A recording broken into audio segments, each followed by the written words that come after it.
In the last part, you learned something important. You learned that no one will save you. You learned that life will not pause for you, and you learned that thinking about yourself is not selfish. It's survival. But now comes the real question. How do you actually start choosing yourself in real life? Not just in words, not just in motivation, but in daily actions. Because awareness without action changes nothing.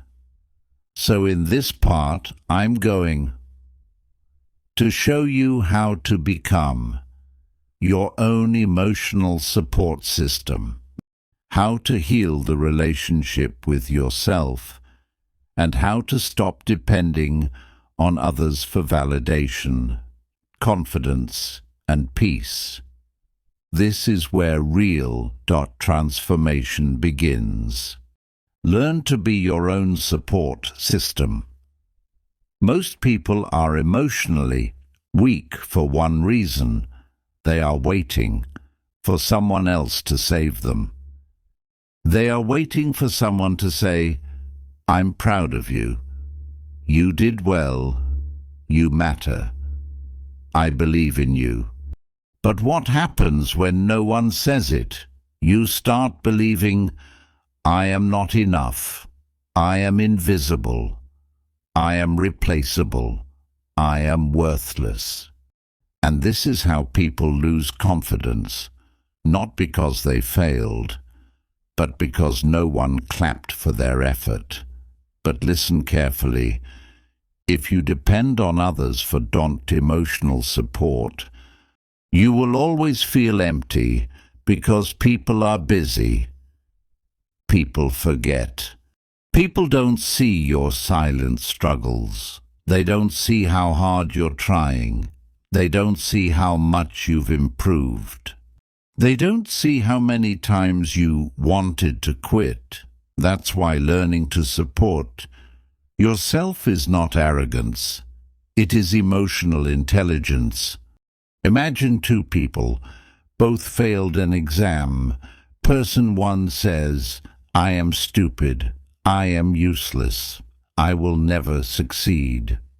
Person two says, "I didn't succeed this time, but I tried.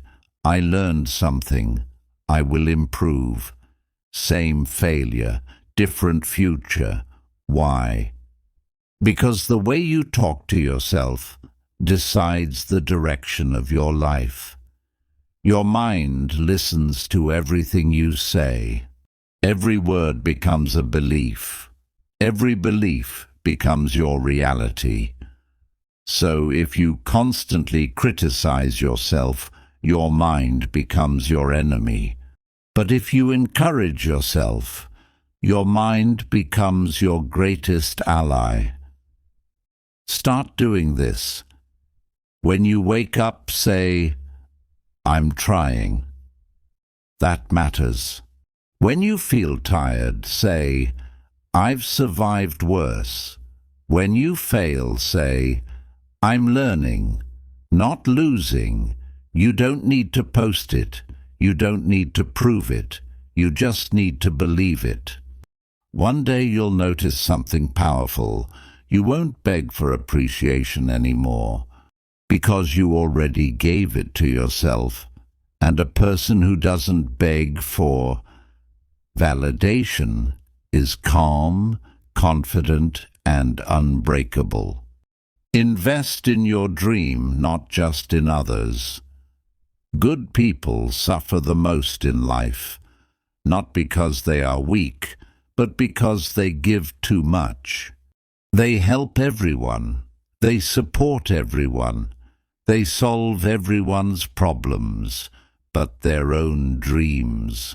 Always postponed, always delayed, always ignored. They are always available for others, but never available for themselves. Let me tell you something honestly. Helping others is beautiful, But forgetting yourself is dangerous. Your dream is not less important than someone else's comfort. Your future is not less important than someone else's problems. Imagine this. Person A spends 10 years helping.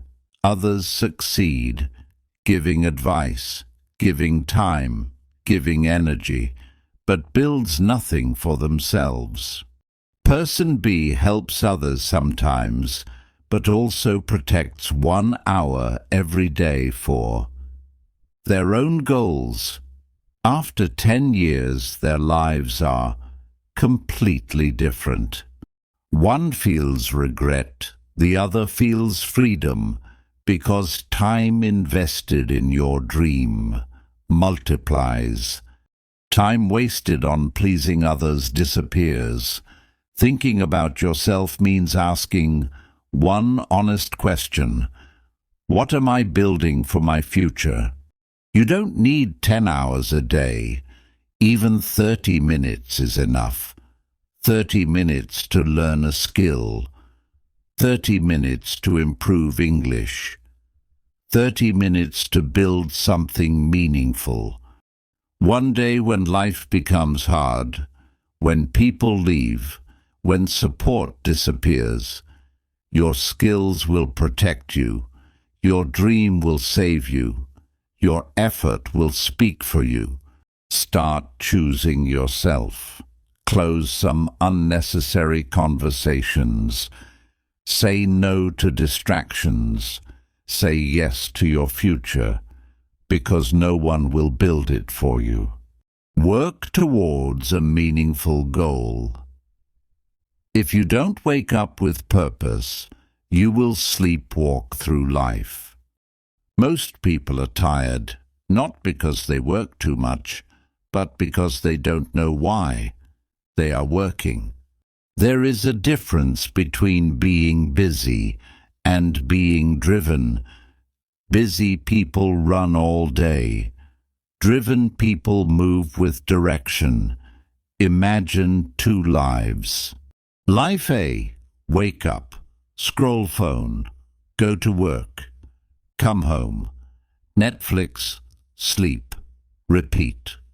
Life B: same job, same routine, but every night they write 1 page of a book.